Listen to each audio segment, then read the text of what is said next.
Hemm miktub, programm ta' tagħlim Bibliku imwassal lilkom il-komunità Malta Messjanika. Il-kellim tal-lum, Martin Stibala.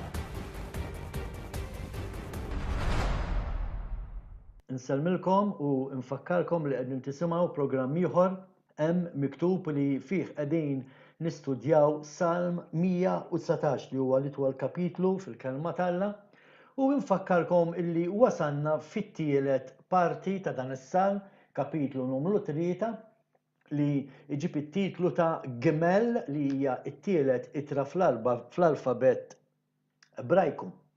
U fil-fatt illum se nkomplu nistudjaw dan is-salm 119 u ħan nistudjaw minn versi 17 sa 24 għal daqstant biex nibdew il-programm ħanaqraw daw il-frus.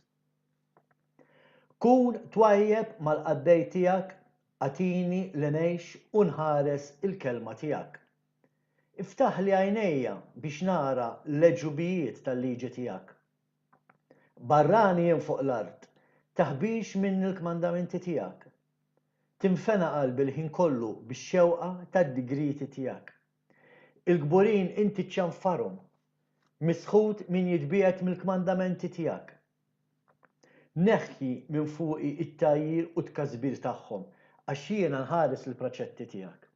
Imqarjek il-gbarat joqogħdu jqasqsu fuqi fuq il-kmandamenti tiegħek jieqpa jaħseb il-qaddej tiegħek. Il-praċetti tiegħek huma l-għaxqa tiegħi, huma jagħtuni il-parir tajjeb. Bħalma qednilkom fl-ewwel programm, kull vers ta' xi tlieta minn daw il-vrus kollha fuq il-170 jitkellmu fuq il-liġi tAlla, jsemmu l-kelma liġi u l-kelma praċetti u l-kelma kmandamenti. Għaliex dan is-salm, is-salmista kitbu u qed juri kemm sabiħa l-kelma tAlla fih. Dana is-salm, speċjalment daw is-seba' vrus, jitkellmu fuq il-persistenza li l-krident għandu biex jonora l-kelma tAlla f'dinja ostili. Dinja li tirrifjuta li tisma' l-kelma tAlla, dinja li bħalma qed naraw min isegwi l-aħbarijiet u l-affarijiet li qed jiġru madwarna fuq l-aħbarijiet, dinja li qed tirriġetta lil Alla u ma tiġtaf bih u lil Alla qed tgħidlu isma' aħna rridu nagħmlu l-affarijiet kif naħsbu aħna li hu tajjeb u allura qed nagħmlu ħafna liġijiet illi anke għal Alla huma abimonazzjoni ma jogħġbuhx, jaraw xi ħaġa ħażina, xi ħaġa li jobod u jistmer, imma id-dinja teqpa' tagħmilhom għax hekk jaqbilha. Naraw f'dana is-salm l-oppożizzjoni tiltaqa' u tgħid kontra is-salmista. Imma hu xorta jeqpa' jikkonċentra fuq il-kelma tAlla u għalhekk qed naraw f'daw it-tmien vrus għalkemm niltaqgħu f'magħha bħala ideal, bħala ħsieb ħaniltaqgħu ħafna magħha anke il-quddiem fl-istudju ta' dan is-salm. Naraw il-salmista waqt li qed jiġi attakkat mill-għadu tiegħu għax jimxi mal-liġi tAlla, jimxi mal-kmandamenti, jżomm il-kelma tAlla, jiġi attakkat minn dawk ta' kontrih nies li jikkonfuffaw fuqu, dan ħanaqraw, ħanisimgħu u ħanistudjaw kollu fuqu illum. Fil-fatt din hija xi ħaġa li nsibu matul is-salm kollu, l-abilità tas-salmista li jibqa' konċentrat waqt il-persekuzzjoni. Imma biex nibdew l-istudju tagħna ejja ħanaqsmu dawn it-tmien vrus dan l-istudju tal-lum fi 3 punti. Il-paragrafu jitqassam hekk. Salm 119 minn versi 17 sa 19 huma talba tal-ftuħ. Vers 20 is-salmista juri x-xewqa passjonanti li għandu u li ħanitkellmu fuqha biex naraw x'inhi. Fl-aħħar 3 vrus jew 4 vrus minn versi 21 sa 24 naraw il-persistenza fidila tas-salmista li waqt li qed jiġi attakkat, waqt li qed jiġi imwaqqat ċajtu n-nies jitqu bih għax jimxi mal-liġi tAlla imma hu xorta jgħid li isma' jiena rrid neqpa' nimxi mal-kmandamenti tiegħek l-10 li huma u mhux 9 hekk jaqbillu. Ejja ħanaraw it-talba tal-ftuħ xi tgħid. U għalkemm fiha 3 vrus minn versi 17 sa 19 dawn 3 vrus ħanerġgħu naqsmuhom. Għaliex fit-versi 17 u 18 hawnhekk naraw talba insejħulek pożittiva. Għaliex hija pożittiva? Għaliex is-salmista qed jitlob xi ħaġa mant il-mulej li hija pożittiva, hija tajba. Kun twajjeb mal-qaddej tiegħek. Għatini li ngħix u nħares il-kelma tiegħek. Mela x'qed jitlob hawnhekk is-salmista? Is-salmista hawnhekk qed jitlob għal Alla biex ikun twajjeb. Forsi hawnhekk il-translation bil-Malti ma tantx tagħmel sens f'dak li huwa translation għaliex il-kelma propjament hija abbundanza biex ikun abbundanti fil-ħajja tal-qaddej. Għalkemm m'għandix problema li nużaw il-kelma twajjeb. Il-mistoqsija di kif kien jaf is-salmista li Alla jista' jkun abbundanti fit-tjubija tiegħu. Kif seta' jkun ċert is-salmista illi Alla ser jisma' it-talba tiegħu u jilqaħħa din it-talba. U dina ir-risposta mhijiex il-bot ħafna miktuba minna, seta' ikun ċert minħabba dak li ġara fil-passat u anke kien irrekordjat bil-miktub fil-kodba ta' Mosè u anki fil-profeti fej naraw fil-kodba ta' Mosè naraw dak li Alla għamel mal-poplu tiegħu peress li s-salmista kien ara u studja daw il-kodba, allura kien jaf illi Alla kien abbundanti fit-tjubija tiegħu mal-poplu tiegħu fil-passat. U Alla kien magħruf li jagħmel għalih, meta aħna naraw x'għamel Alla mal-poplu tiegħu kif ħariġhom mill-Eġittu rebbeħin wara dak is-snin kollha ta' eżilju, wara dak iż-żmien kollu ta' skjavitu, Alla ħariġhom nies meħlusin, m'għadhomx aktar issa taħt il-madma taħt it-toqol tal-iskjavitu, kif fetħilhom il-Baħar l-Aħmar biex setgħu jaqsmu min-naħa l-oħra, kif mexa magħhom għal 40 sena fid-deżert u ma ħallihom neqsin minn xejn, laqqas kien hemm nies morda fosthom.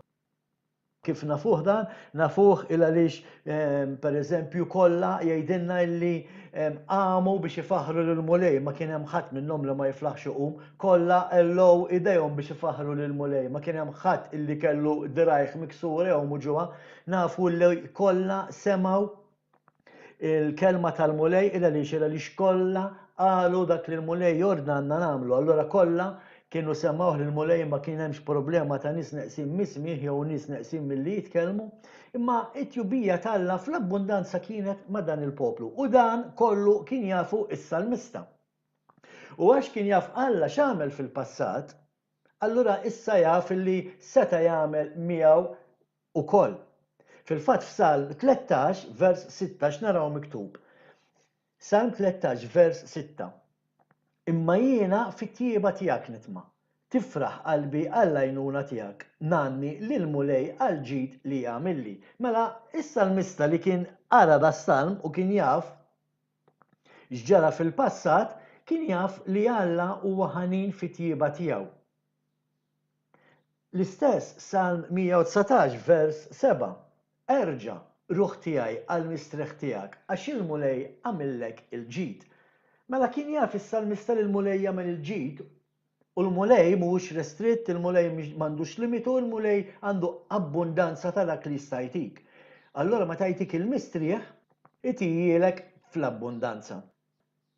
Għalhekk din it-talbija talba pożittiva qed jitlob lill-mulej biex fl-abbundanza tiegħu itih il-ħajja ħalli jkun jista' jimxi mal-kelma tiegħu.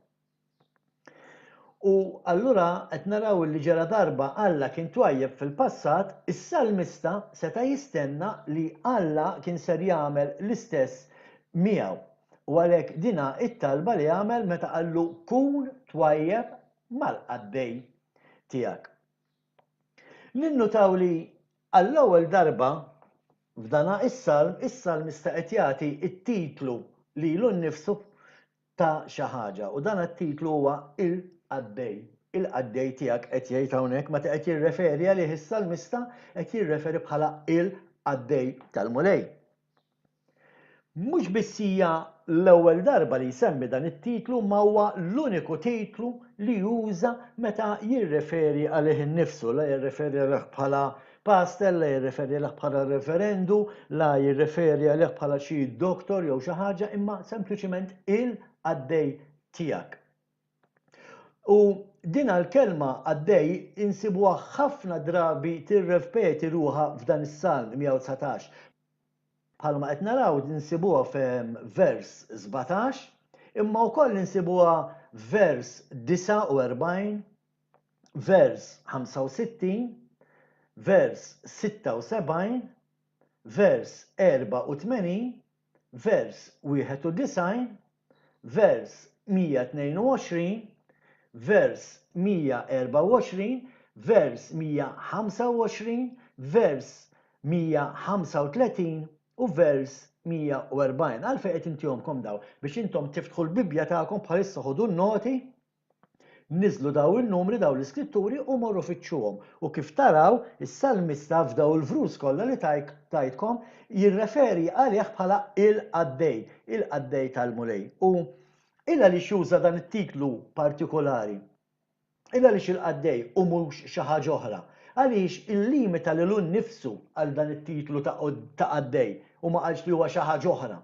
Illa li għax is-salmista juża dan it-titlu għaliex il-karatteristika ewlenija tas-servjent hija ubbidjenza għall-ordni. Is-servjent jobdi il-kmand.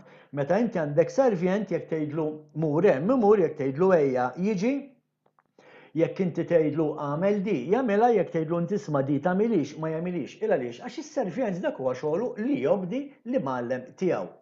F'dan il-każ, is-salmista huwa il-qaddej il għaliex qed jobdi l-Alla permezz tal-liġi tiegħu.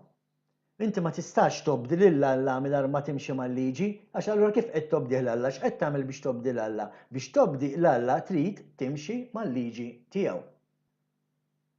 Meta nafu li Salm 119 jitkellem fuq il-liġi tal-Alla, il-punt tal-kredent bħal huwa il-punt tas-salmista huwa ubbidjenza totali lejn il-kelma tal-Alla, lejn il-liġi tal-Alla. U x'inhu r-riżultat? Il għaliex għandna nħarsu l-liġi tal-Alla.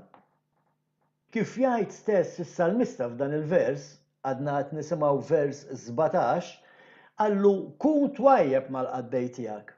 Għatini li ngħix u nħares il-kelma tiegħek. Mela qed naraw x'inhu r-riżultat ta' meta aħna nitolbu l-Alla biex ikun twajjeb magħna, il għaliex sabiex aħna ikonna omor twil, ikonna ħajja bl-abbundanza, ħajja mimlija bħalma ħanaraw issa xi espressjonijiet ta' kif tkun ħajja mimlija, għaliex sabiex inkunu nistgħu inħarsu il-kelma tal-mulej, mhux biss ngħixuha nħarsuha nkunu ċerti li nagħmluha, mhux biss naqrawha fuq il-kotba, mhux biss ngħidu isma' dawn huma l-10 kmandamenti, imma mbagħad inżommu 9 minnhom biss, irdu nżommuhom kollha. Referenza għal ħajja kompleta, ħajja sħiħa, ħajja twila, ħajja bl-abbundanza u ħajja abbundanti permezz tal-kelma insibuha wkoll f'Salm 119 vers 17 bħalma qed naraw, versi 40, versi 37, versi 50, vers 88, vers 107, vers 149, vers 154, vers 156 u vers 159. F'kull każ f'dawn il-frus il-kelma qed tirreferi għal ħajja twila, omor twil, ħajja bl-abbundanza. U l-espressjoni għattini li ngħix insibu 4 darbit f'dan is-salm u tfisser omor twil. Fuq ix jiddependi omor twil. Vers 17 qed jgħidilna fuq ix jiddependi omor twil. Jiddependi mitjubija ta' Alla. Kun twajjeb mal-qaddej tiegħek għattini li ngħix. Mela biex inti tgħix, irridu naraw li Alla jkun twajjeb magħna. Imma biex Alla jkun twajjeb magħna rridu nimxu mal-kelma tiegħu, għaliex jekk aħna qed niksru l-liġi ta' Alla kuljum, jekk aħna mhux qed nimxu mal-10 kmandamenti tiegħu, ma nippretendux illi Alla jtina l-ħajja bl-abbundanza, għaliex inti jekk m'intix timxi mal-liġi tal-Alla, m'intix qed timxi ma' Alla, mela inti diġà spiritwalment mejjed. Meta inti spiritwalment mejjed, inti miftuħa l-attakki tal-għadu u ma noħodix bi kbira illi ħafna jmutu f'omor żgħir il għaliex jirreġettaw il-Alla jopponu l-kelma tal-Alla u ma jimxux mal-kmandamenti tiegħu anki jekk jissejħu lilhom infushom jgħidu ma' Kristjani. Fuq ix jiddependi Omor Twil. Omor Twil jiddependi wkoll mill-grazzja tal-Alla. U dan ansibu f'Salm 119 vers 77 fejn tajt hekk: tiġi fuq it-jubitek biex ikolli il-ħajja. Mela qed naraw illi t-tjubija tal-Alla tittiġi fuqna hija l-grazzja tal-Alla illi aħna ngħixu ma nistgħux mhuwiex minna niddependu kemm ngħixu. Imma l-grazzja tal-Alla tkun fuqna biex inkunu nistgħu ngħixu Omor Twil. Imma l-vers ma jaqafx hemm ħbib tiegħi ta'. Il-vers ikompli tiġi fuq it-tjubitek biex ikolli l-ħajja. Għax il-liġi tiegħek hi l-għaxqa tiegħi. U daħ nitkellmu aktar il-qudiem fuq għax il-kelma għaxqa tisġa tissemma fil-programm tal-lum ukoll. Ħankomplu minn xiex jiddependi Omor Twil. Omor Twil jiddependi mill-verità ta' Alla. Salm 119 vers 116. Żommni skont il-weda tiegħek biex neqpa' ħaj. Mela tiddependi mill-verità ta' Alla. Illa lix Alla għamel il-weda magħna. Alla għamel weda li jekk aħna nimxu miegħu jekk aħna indawru wiċċna lejh u nfittxu l-wiċċu huwa lest li jgħinna, huwa lest li itina l-ħajja, lest li jkun magħna u ma jħallina naqsin minn xejn. Allora ikonna l-ħajja. Dik hija weda tal-Alla. U qed jgħidu s-salmista żommni skont il-weda tiegħek biex neqpa' ħaj. X'irid nagħmel tħallinix bla temma it-tama tiegħi. Tajjeb imma x'ikonna t-tama fil-mulej irridu nimxu mal-mulej. Ma tippretendix li inti jkollok tama fil-mulej meta inti tażel illi ma timxix mal-mulej. L-aħħar punt ta' Omor Twil minn xiex jiddependi Omor Twil. Omor Twil jiddependi fuq l-erf ta' Alla. Ġustizzja ta' dejjem il-praċetti tiegħek għatini den biex ikolli l-ħajja. Vers 144. Ġustizzja ta' dejjem il-proċetti tiegħek, għatini den biex ikolli l-ħajja. Den x'inhu? Għatini l-erf. L-erf ta' xiex? L-erf tal-proċetti tal-mulej. Dak li qed jgħidlu. Tini li naraf il-proċetti tiegħek, tini li naraf il-kmandamenti tiegħek. Ara x'jgħidilna Proverbi, jekk immorru fil-ktib tal-Proverbi, Kapitlu 4 vers 20 jgħid hekk: Ibni, għati widen għal klimi, iftaħ widnejk għal dak li ngħid jien. Vers 21. Tħallihomx iwarbu minn quddiem għajnejk, żommhom fil-qiegħ ta' qalbek. Vers 22. Għax huma ħajja għal min isibhom u saħħa għal ġismu kollu. Mela, kif għandna nagħmlu biex ngħixu ħajja twila, kif għandna nagħmlu biex ikollna s-saħħa f'ġisimna, irridu nimxu mal-kelma tal-Alla. U nerġa' nirrepeti meta nkitbu daw il-proverbi, il-kelma tal-Alla kienet il-liġi, it-Torà, il-kmandamenti, l-istatuti. Il-ktib tal-proverbi ma kienx qed jitkellem fuq Mattew u Ġwanni u Mark u Luqa. Ma kienx qed jitkellem fuq l-atti tal-Apostli u fuq il-kodba litri l-oħra li kiteb l-Apostlu Pawlu u l-Apostli l-oħra. Kien qed jitkellem fuq il-kelma tal-Alla li kellhom f'idejhom dakinhar li kienet il-liġi it-Torà. L-istess liġi li għadha illum jekk aħna nimxu magħha għandna il-ħajja. Jekk aħna nimxu mal-liġi tal-Alla għandna s-saħħa f'ġisimna. Mhux ta' bxejn ħafnu ma' morda. Illa lix ma jridux jafu bil-liġi tal-Alla. Jemnu f'Alla jgħidu li huma Kristjani imma meta niġu għall-kelma tal-Alla għal-liġi tal-Alla li dik issa ma dixtot aħna m'għadniex taħta. Ejja ħankomplu vers 18 u vers 18 jgħidilna hekk. Iftaħli għajnejja biex nara l-ġubijiet tal-liġi tiegħek. U hawnhekk qed inkomplu bit-talba pożittiva, qed jitlob lill-Alla sabiex jitih viżjoni tajba dik li ngħidula aħna 2020 vision sabiex ikun jista' jara l-ġubijiet tal-kelma tal-Alla. Mela x'qed jitlob is-salmista hawnhekk? Hawnhekk is-salmista qed jurina f'din it-talba illi għajnejn il-bniedem mhumiex miftuħa biżżejjed sabiex jaraw il-verità sewwa u dan jirriżulta mill-fatt meta nisimgħu ħafna għalliema jgħidu illi aħna m'għadniex taħt il-liġi, llum il-liġi ma toċċ għalina, il-liġi ġiet obsolita, Kristu wettaqa' m'għandniex għalfejn wettqu aħna. Daw in-nies li jippritkaw b'dan il-mod huma omja spiritwalment.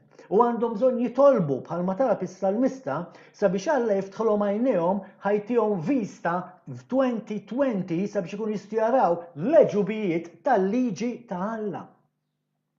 Qed naraw is-salmista jitlob sabiex Alla jagħmel xi ħaġa sabiex jara is-sabiħ tal-liġi t'Alla u hekk irridu nagħmlu aħna wkoll. Mulej iftħilna għajnejna, urina leġubijiet, urina is-sabiħ tal-liġi tiegħek, dik il-liġi li ġagbu sejħilaq tal-libertà. Dik il-liġi illi jekk nimxu maħna aħna ħielsa, aħna ninħelsu minn taħt idejn l-għadu. Jekk int m'intix timxi mal-liġi t'Alla, inti qiegħed taħt il-ħakma tal-għadu. Qed jgħidlu ftaħ li għajnejja biex nara l-eġubijiet tal-liġi tiegħek. Il-kelma eġubijiet ma tfissirx illi tara xi ħaġa illi tiġri kuljum. Imma hija xi ħaġa illi hija tal-għaġeb, xi ħaġa mhux mistennija. Meta inti timxi mal-liġi t'Alla u l-kelma stess tgħidilna. Il-kelma stess tgħidilna illi il-liġi t'Alla fiha affarijiet illi l-bniedem ma jistax jiskoprihom jekk aħna mmorru naqraw l-ewwel Korantin, it-tieni kapitlu.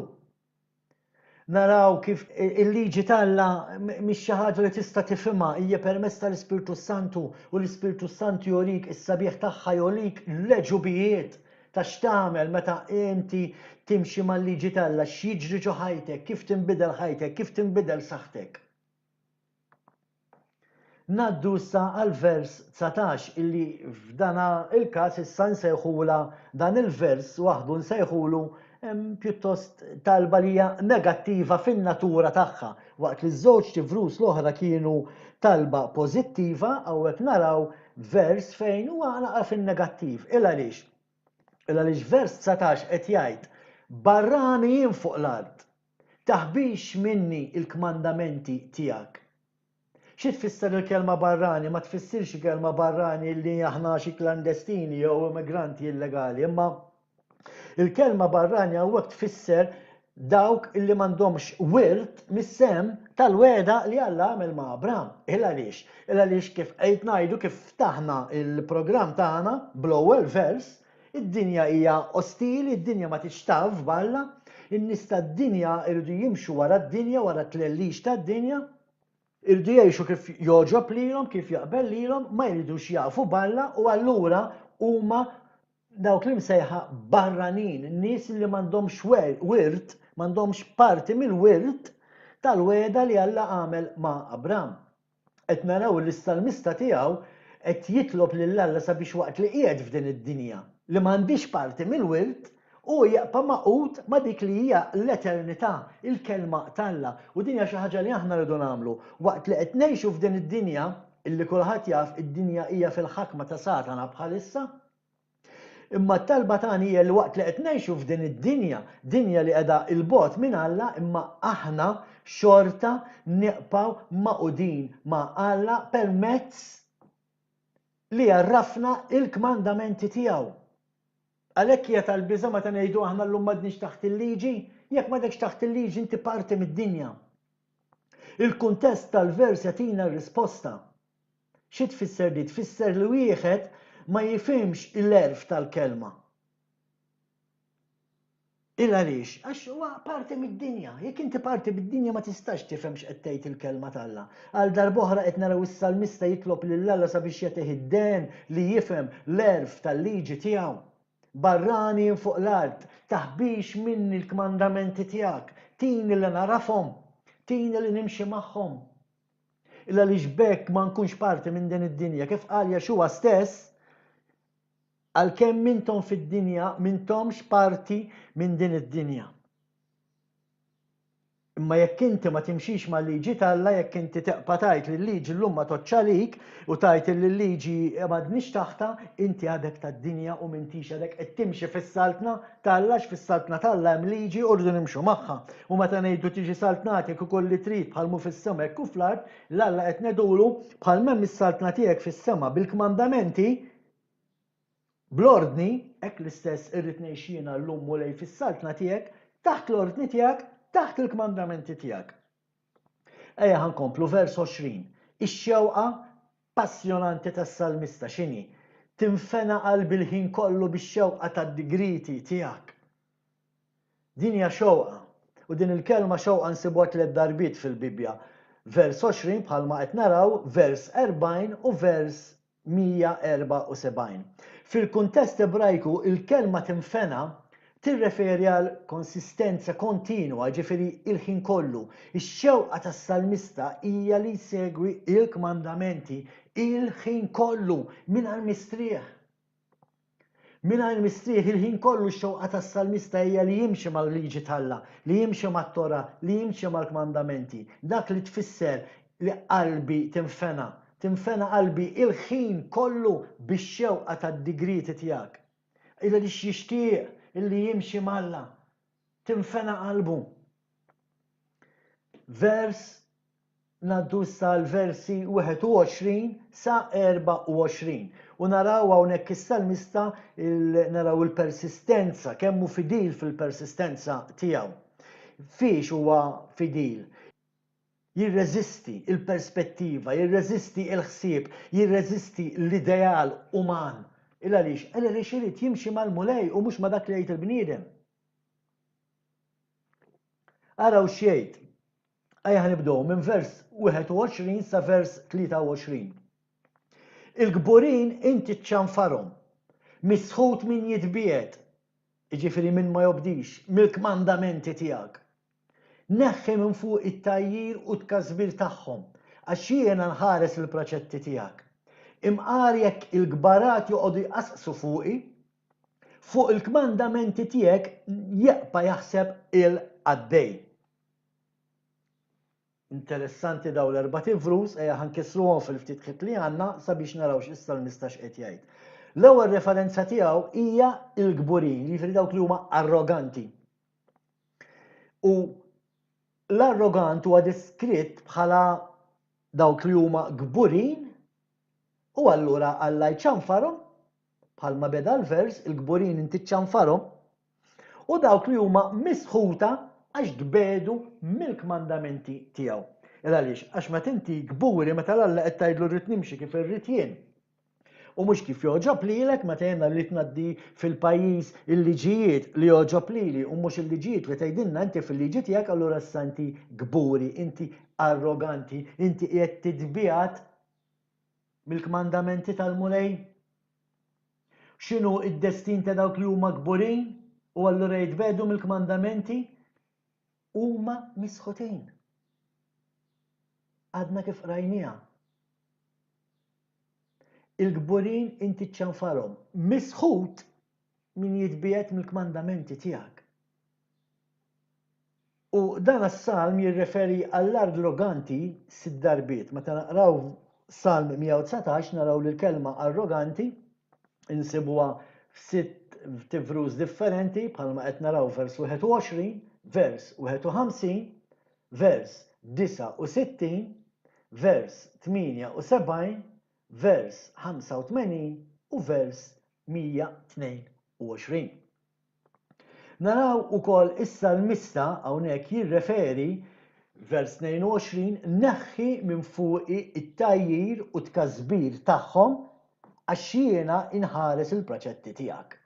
Mela il-kliem tajjir u t-każbir hawnhekk jurina lis-salmista kien qed jiġi majjar, kien qed jiġi imkasbar u kien qed iħoss it-toqol ta' dan kollu u kellu bżonn jinħeles minnu. Dak li qed jgħidlu lill-mulej, qed jgħidlu mulej neħħi dan għall-pis li għandi fuqi għax qed niġi mkasbar. Ovvja ma kienx qed jieħu pjaċir, qed niġi majjar, ma kienx qed jieħu pjaċir. Ma kienx qed jitlob biex Alla jneħħi minn fuqu it-toqol tal-kelma divina, ma kienx qed jgħidu mulej neħħi minn fuq il-liġi tiegħek ħalli ma jgħodux jitqu bija. Le. Kien qed jitlob lill-Alla biex ineħħi minn fuq it-toqol ta' din il-persekuzzjoni, persekuzzjoni li ħafna jgħaddu minnha llum madwar id-dinja il għaliex bħalna anke aħna u Malta għaddejna minna u għadna ngħaddu minna sallum il għaliex inħarsu s-Sibt Qaddis. Kien hawn knejjes li ħarġu kontrina u għamlu pritki u programmi fuqna il għaliex inżommu s-Sibt Qaddis. U dak li qed jitlob is-Salmista. Illa għaliex daw in-nies kienu qed jagħmlu l-ħsara, ma kienx qed jgħidu neħħi minn fuq it-toqla tal-liġi tiegħek, għax il-liġi mhijiex toqol bħalma jgħidu, il-liġi hija l-liġi tal-libertà, imma kien qed jgħidlu neħħi minn fuqi din it-toqla tal-persekuzzjoni. Ma ninsewx bħalma diġà għedna li qed ngħixu f'dinja li hija tax-xitan. U allura li tgħix, li titkellem il-kelma tal-Alla, li taġixxi, li tagħmel il-kelma tal-Alla, li timxi fuq il-kelma tal-Alla, hija garanzija li ser tiġi irredikolat b'elf mod differenti. L-istess bħalma kien qed jiġrilu is-Salmista. Min hekk għaddej is-Salmista, għalhekk kiteb dak li kiteb għax għaddej minn dawn l-affarijiet. Meta kien qed jikteb dan il-paragrafu kien għaddej mill-persekuzzjoni, kien qed jiġi irredikolat, kien qed jiġi mmajjar u insulentat għaliex għax kien qed jimxi, għax kien qed isegwi l-kmandamenti tiegħek qal, ġifieri għax kien qed isegwi l-kmandamenti tal-Alla, seta' kieku ried waqqaf dan, seta' jwaffqu da kollu s-Salmista kien sempliċi x'kellu jagħmel jieqaf jimxi mal-kmandamenti, imma le. Għażel li qabel il-kumdità ipoġġi l-prinċipju. Qabel ikun komdu u jwaqqaf in-nies jgħidu fuqu, għażel l-ewwel li isma' jien irid nimxi mal-kelma tal-Alla. Li żomm mal-kelma tal-Alla qatt mhu faċli u huwa ta' konfront. Il għaliex tikkonfronta ħafna nies, il għaliex għax bħas-Salmista jirredikolawk. Jippruvaw jgħidu fuqek, jippruvaw iddaħqu, jippruvaw jgħidu kontrik, daħ narawh fil-vrus li ġejjin. Araw xejn vers 23. Imqar jekk il-gbarat joqogħdu jqasqsu fuqi, fuq il-kmandamenti tiegħek jaqpa' jaħseb il-qaddej. Il-kelma gbarat hawnhekk tfisser ħafna affarijiet. Il-kelma gbarat hawnhekk tfisser uffiċjali, mexxejja, kapijiet u dinjitarji ta' kull xorta, jiġifieri jista' jkun qed jitkellem fuq politikanti. Politikanti illi jiltaqgħu fil-parlamenti tagħhom biex jiddiskutu liġijiet kontra dawk illi illum il-ġurnata qed imexxu l-kelma tal-Alla, illi qed jippritkaw il-kelma tal-Alla. Din hija persekuzzjoni li diġà bdiet anke f'dan il-pajjiż u ħanarawha tikber b'mod alarmanti fil-futur. Biss il-kelma gbarat ma tfissirx biss politikanti. Il-kelma gbarat tirreferi wkoll hawnhekk bħala uffiċjali u mexxejja, allura hawnhekk issa qed naraw jistgħu jkunu anke nies mill-istess Knisja. Knisja pereżempju li għandha 40,000 denominazzjoni, ġifieri għandhom 40,000 viżjoni differenti ta' xtejt il-kelma, imma daw jiġu kollha flimkien u dana hawn min anke esperjenza meta inaqdu knejjes sabiex jagħmlu ħsara sabiex imexxu kontra nies li għandhom tagħlim bħal tagħna. Dan huma pereżempju huma tara pastors, tara pastoral teams illi jiltaqgħu biex jikkonfoffaw biex jippersegwitaw biex minn għalihom iżabilħu lil dawk illi illum qed jimxu mal-kelma tal-Alla. Il-kelma jqogħdu jqasqsu ittina x'nifhmu li kienu jiltaqgħu u jitkellmu fuq is-Salmista l-istess bħalma jiġri f'ċertu każi llum fil-knejjes moderni bħalma qed ngħid illi jintaqgħu biex joqgħdu jqasqsu u jitkellmu fuq dawk illi qed jażlu li jimxu mal-kelma tal-Alla, dawk li jażlu ma ssib qaddis u tara pastor jibgħat messaġġi lil pastors oħra biex jgħidulhom ismu qogħdu attenti għax daw qed jagħmlu hekk u daw qed jagħmlu hekk. Din hija l-persekuzzjoni li is-Salmista tkellem fuqha. U hawnhekk dan il-vers jurina il-proklamazzjoni il-perseveranza tas-salmista tant kienet qawwija li l-erdewwa tiegħu ħassew il-bżonn li jiltaqgħu u jiddiskutu fuqu. Tant is-salmista kien qed jimxi mal-kelma t'Alla u n-nies kienu qed taraw jimxi mal-kelma t'Alla. Meta raw li l-proklamazzjoni tas-salmista hija qawwija, daw in-nies iddeċidew li jiltaqgħu jagħmlu konsulta u jiddiskutu fuqu. L-istess bħalma jiġri anke llum fil-Knisja moderna. Jiltaqgħu jiddiskutu bħalma qedtilkom jew jibagħtu l-messaġġi għax illum għandna l-mezzi tal-mowbile biex iwasslu il-messaġġ minn wieħed għal ieħor isma' minn daw oqgħodu attenti għax daw hekk u hekk daw qed jagħmlu qed iżommu s-sibt qaddis għax daw qed jimxu mal-liġi daw affarijiet illi jiena personali ma niddejjaqx ngħid illi esperjenzajthom għaddejt minnhom. Imma jiena dejjem għamilt bħalma qal is-salmista f'dan il-vers meta qal imqal jekk il-gbarat joqogħdu jqassqsu fuqi fuq il-kmandamenti tiegħek jibqa' jaħseb il-għaddej. U għalhekk qed ngħid minn l-esperjenza tiegħi meta jiena kont għaddej minn dak kollu xhur twal ta' prid kif fuqi u programmi fuq it-televiġin waqqasna f'x'ma sarx jiena iddeċidejt li xorta neqpa' nimxi mal-liġi tal-mulej xorta qbajt inżomm mal-kelma tal-mulej u għalhekk illum jiena qiegħed fil-pożizzjoni li qiegħed u nirringrazzja l-Alla li jiena dan is-salm fetaħ li għajnejja u bħal m'għamel is-salmista għamilt jiena skont dan il-vers u ħallejt kollox għaddej ma tajt każ xejn imma qbajt naħseb biss il-fokus tiegħi kienet biss fuq il-kmandamenti, fuq il-liġi tal-mulej. Qed naraw il-perseveranza, il-perspettiva divina li ħaddana. Vers 24, il-preċetti tiegħek huma l-għaxqa tiegħi, huma jagħtuni parir tajjeb.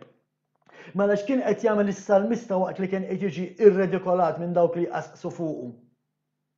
Kien qiegħed jokkupa lilu nnifsu bil-kelma t'Alla u ma tax każ tal-oppożizzjoni. Anqas biss ta' ħin sabiex jaħseb fuq dak li kienu qed jgħidu fuqu għaliex kien qed jaqra l-kelma t'Alla, kien qed jimmedita. Bħalma qed jgħidilna hu stess dan il-vers. Bħalma rajna diġà. Vers 23. Meta l-gbarat joqgħdu jqasqsu fuqi fuq il-kmandamenti tiegħek jibqa' jaħseb il-qaddej. X'jiġifieri l-kelma jaħseb? Il-kelma jaħseb jiġifieri jimmedita. Il-kelma timmedita ġifieri il-ħin kollu ġo moħħok il-kelma tal-mulej u ma tagħtix każ l-dewwa tiegħek dawk li qed jippruvaw isebilħuk, dawk li qed jippruvaw jiġu kontrik x'qegħdin jgħidu. Ma jimpurtax, inti għandek il-kelma ta' Alla ġo moħħok u l-kelma ta' Alla ġo moħħok tinżel ġo qalbek u l-kelma ta' ġo qalbek ittik il-ferħ, ittik il-paċi u ma tagħtikx ċans toqgħod taħseb x'qed jgħidu l-dewwa tiegħek. Dan dak li jfisser il-kelma naħseb fuq il-kmandamenti tiegħek ifisser li kien totalment okkupat bil-kelma ta' Alla u ma kellux ħin jitlef fuq dawk li qed jgħidu fuqu il-kritiċi u l-arroganti u l-gburin ma ninsewx. Il-kelma t'Alla hija l-għaxqa tas-salmista hekk spiċċaħ dan il-vers, il-preċetti tiegħek huma l-għaxqa tiegħi, kontrarju għal dak li tgħid il-Knisja moderna illum fejn jgħidu li l-liġi t'Alla hija toqla u m'għandniex nimxu taħta, illum m'għandniex nimxu magħha, is-salmista qed jgħid il-preċetti tiegħek huma l-għaxqa tiegħi. Allora x'inbidel illum il-ġurnata? Kif il-preċetti tal-mulej qed nagħmilha ċara ta' il-liġi tal-mulej qed nitkellem mhux il-liġi li se tagħmel xi bniedem fuq il-liġi tal-mulej, qed nagħmilha ċara qed nitkellem fuq il-liġi ta' Alla. Il-liġi ta' Alla hija l-għaxqa tas-salmista u hekk ngħid jiena llum mulej il-preċetti tiegħek huma l-għaxqa tiegħi. X'ġara għaliex qed jgħidu llum hija toqla, hija bondage, hija rbit. X'ġara minn żmien is-salmista sal-lum? Ma nbidel xejn mill-liġi t'Alla. Alla ma jinbidilx, Alla kien l-istess. Il-kelma tiegħu Jexua il-Messija, il-kelma t'Alla ma mola bniedem l-istess il-bieraħ illum u għal dejjem. Mela jekk il-liġi tiegħu fi żmien is-salmista kienet l-għaxqa tiegħu hekk għandha tkun illum għalina. U dan joħroġ minn dan il-vers, il-preċetti tiegħek huma l-għaxqa tiegħi, imma mhux biss. Mhux biss, huma wkoll jgħid jagħtuni il-parir it-tajjeb. Mela meta inti għandek bżonn parir, meta inti għandek bżonn tkun taf xi tagħmel, inti tittara x'qed tgħidlek il-kelma tal-Alla. Kelma oħra għal parir fil-fatt hija bl-Ingliż fi translation Ingliża hija l-kelma counsel. Counsel li jista' jkun anke avukat, inti tmur għand avukat biex itik il-parir. L-istess bħalma għalilna Jaxua ikun jaqbel għalikom li jien ammur għaliex meta jiġi l-Ispiritu Santu imexxikom fil-verità. Aħna ngħidu li huwa il-kunsillier, l-Ispiritu Santu huwa il-kunsillier. Għaliex? Għax itina parir. Min fejn tina parir? Jaxua stess għalilna. Meta jiġi jmexxikom fil-verità, x'in il-verità? Salm 119 vers 142. Il-ġustizzja tiegħek hi ġustizzja l dejjem. Il-liġi tiegħek, it-Torah tiegħek, il-kmandamenti tiegħek hija l-verità. Mela fiex ħajmexxik meta inti suppost mimli bl-Ispiritu Santu? Fil-liġi tal-mulej. Nistgħu ninterpretawha xi ħaġa oħra. Jekk inti tajt li maħniex taħt il-liġi, jekk inti tajt li l-liġi llum ma toċċalina, inti mimli bl-Ispiritu Santu, dan mhux inqed ngħidu iċċekkja x'qed tgħid il-kelma tal-Alla. Il-proċetti tiegħek huma l-għaxqa tiegħi huma jagħtuni il-parir it-tajjeb. Xi ħaġa li s-Salmista jirrepeti li l-kelma tal-Alla ittieħ il-parir, ittieħ l-għaxqa minsibuha f'Salm 119 vers 24, 77, 92, 143 u 174. Kontra dawk l-attakki ta' dawk li huma kontrih, il-kelma hija dik li tagħtih parir. U hekk għandna ngħixu aħna llum ħbib tiegħi. Aħna nażlu, aħna ta' Malta Messjanika, aħna ta' Messjanik Malta nażlu li nimxu fuq il-kelma tal-Alla, nimxu mal-liġi tal-Alla, akkost xjajt il-bniedem, akkost kemm jintbagħtu messaġġi bil-mobiles, akkost kemm isiru programmi u pritki fuqna, imma aħna medijin fuq il-kelma tal-Alla, il-meditazzjoni tagħna bħalma Alla qal il-Ġoswe, tinsewx Alla x'qal il-Ġoswe fl-ewwel kapitlu vers 8 tal-ktieb ta' Ġoswe, qallu ara li dan il-ktieb ma jitbiegħat qatt, anzi nagħmel korrezzjoni, ma nagħmilx li l-iżbal li jagħmlu ħafna pastors fil-Knisja Moderna, Alla qal il-Ġoswe ara li dan il-ktieb tal-liġi ma jitlaqx minn ġo fommok. Mela il-ktib tal-liġi bħalma kien għal Ġoswe għadu għalina llum u għandna nistudjaw, għandna nkunu nafuh u ma jitlaqx minn ġo fomna, fuq urdu nimmeditaw, fuq urdu nitkellmu. Għalhekk aħna nażlu meta aħna niġu biex nemnu f'Jaxua il-Messija, ma ninsewx Jaxua minnu Jaxua. Il-kelma tal-Alla magħmul bniedem. Jekk inti qed timxi wara Jaxua, tittimxi wara l-kelma tal-Alla, fejn ħassiba l-kelma tal-Alla miktuba. Il-kelma tal-Alla miktuba hija l-liġi tiegħu, it-Torah tiegħu u ma nbidlet qatt. Il-kelma tal-Alla ma tinbidilx għalik għax tħossok komdu taħdem is-sibt u ma taħdimx il-ħadd. Il-kelma tal-Alla ma tinbidel għal ħadd, tibqa' dejjem l-istess, bħalma diġà semmejna il-kelma tal-Alla Jaxua il-Messija, il-bieraħ, illum u għal dejjem l-istess. Allum ħanifqu f'dan il-programm, infakkarkom bħalma netilkom dejjem ħbib tiegħi, qatt toqgħodu fuq dak li jgħid il-bniedem, imma oqgħodu biss fuq dak li hemm miktub. Insellmilkom. Dan il-programm qed jiġi mwassal lilkom bl-għajnuna ta' ħbieb u l-benefatturi tal-komunità Messjanik Malta. Għal aktar informazzjoni rikorru s-sit elettroniku messjanikmalta.org. Fittxuna fuq Facebook jew fuq Twitter taħt it-titlu Messjanik Malta.